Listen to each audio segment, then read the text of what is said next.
Всем привет!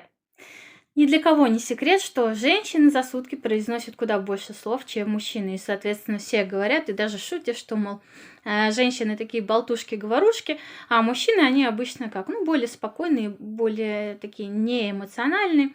И, соответственно, следующее видео, знаете, вроде шутка шуткой, но на самом деле правда жизни, я бы сказала. Мне кажется, мужской храп — это, наказание бабы для нас. Потому что мы в течение дня не затыкаемся, а они не затыкаются ночью.